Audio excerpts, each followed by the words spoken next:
Hetal college campus में बैठी थी।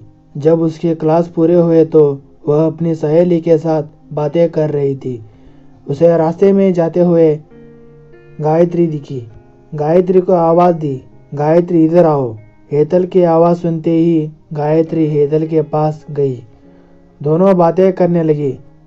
बातचीत के दौरान अचानक हेतल को याद आया कि उसने सुना है कि सुमन ने आत्महत्या कर ली है। इस बारे में गायत्री से जानना चाहा। सुमन, हेतल और गायत्री दोनों ये बचपन की सहेली थी। गायत्री और सुमन दोनों एक दूसरे की पड़ोसी थी। हेतल दूसरे गांव में रहती थी। भले ही सुमन की 3 बार शादी की गई, लेकिन उसने आत्महत्या क्यों की? ऐसे सवाल हेतल के मन में आया। दरअसल वह अपनी प्यारी सहेली की आत्महत्या से बेहद दुखी थी। सुमन 9वीं कक्षा में थी तभी उसकी पहली शादी हुई थी। सुमन देखने में बहुत सुंदर थी। वह होशियार, शालीन और भविष्य के सपनों में रंगने वाले लड़की थी। उसने अपने जीवन में कई सपनों का चित्रित किया था, पर घर के लोगों ने उसकी जबरदस्ती से शादी करवा दी। हेतल के पास इतने सारे सवाल थे कि वह नहीं जानती थी कि गायत्री से कैसे पूछूं, लेकिन हर बात की सच्चाई जानना चाहती थी। और आखिर में गायत्री से पूछा कि सुमन ने आत्महत्या क्यों की। एक क्षण के लिए गायत्री चुप हो गई। जल्दी से उसके मुंह से शब्द नहीं निकल रहे थे। उसने गहरी सांस ली और बोलना शुरू किया।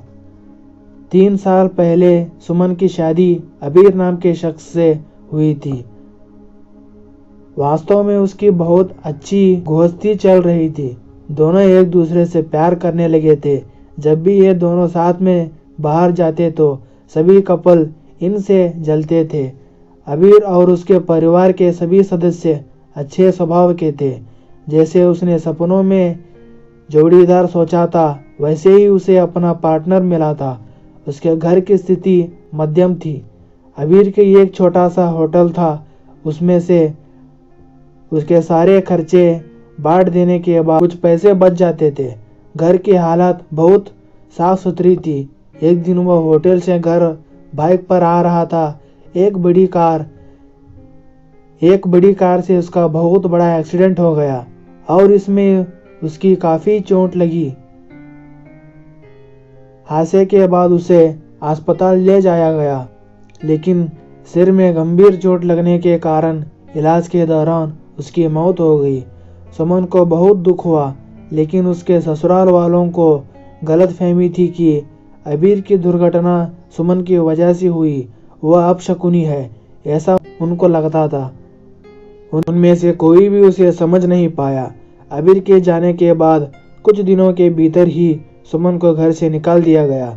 उसे घर से बाहर निकालने के बाद वह मायके गई और कुछ दिन मायके में ही रही। लेकिन आसपास पड़ोसियों में चर्चा हो गई तो उसके माता पिता फिर से उसके लिए रिश्ता ढूंढने लगे। जब वह बाहर निकलती तो लोग हमेशा उसे ताने मारते थे। इस वजह से सभी बहुत परेशान हुए। ऐसे में उन्होंने जल्दी जल्दी में अमोल से शादी करवा दी।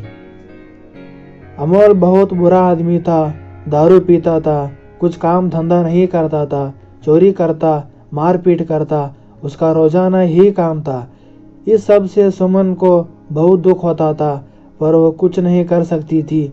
एक बार एक रात को वह देर से घर आया और जल्दी जल्दी में घर में कुछ ढूंढने लगा। सुमन ने उसे पूछा, पर उसने कुछ भी नहीं बोला। उसे जो चीज चाहिए थी वो उसे मिली नहीं। इस वजह से वह वहां से बाहर चला गया। सुमन रात भर उसकी राह देखती रही, पर वह आया ही नहीं। दूसरे दिन पुलिस को उसका मृतदेह रास्ते के किनारे पड़ा हुआ मिला। उसका चाकू से किसी ने खून किया था।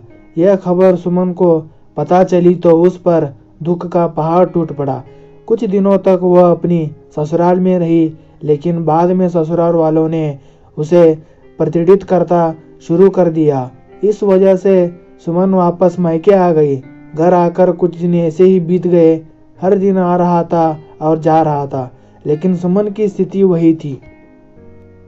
उसकी तरफ देखा नहीं जा रहा था। उसका परिवार उसकी स्थिति को सहन नहीं कर सके, इसलिए उन्होंने उसकी वापस शादी करने का फैसला लिया।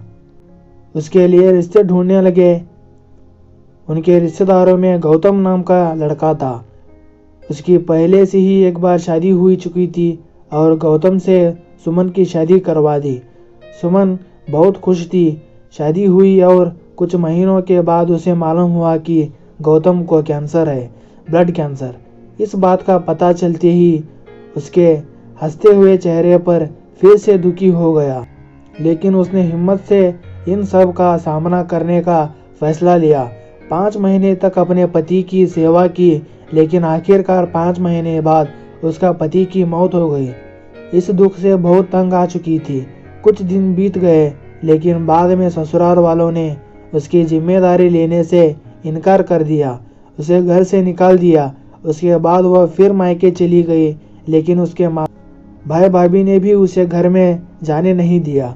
सभी तरफ से रास्ते बंद हो चुके थे उसके लिए। उसे उम्मीद की कोई किरण नजर नहीं आ रही थी। अंत में उसने खुद को खत्म करने का फैसला लिया, उसका जीवन समाप्त कर दिया। सुमन की यह कहानी सुनकर हेतल की आंखों आंसुओं से भरकर बह रही थी। पूरा दिन वह सुमन के बारे में सोचती रही। क्या इन तीनों घटनाओं में बेचारी सुमन का कोई कसूर था? क्या उसके माँ बाप को सिर्फ उसकी शादी करके उसके हर बार किसी के पास भेज देना सही था? वो उसे अपने पैरों पर खड़ा करने का कोशिश भी कर सकते थे। सच कहो तो हेतल की जान उसकी बदनसीबी नहीं, उसके परिवार के, उसके आसपास के लोगों की छोटी सोच ने ली है। वो बेचारी मनहूस नहीं, बदनसीब थी, क्योंकि उसके आसपास ऐसी सोच रखने वाले लोग थे।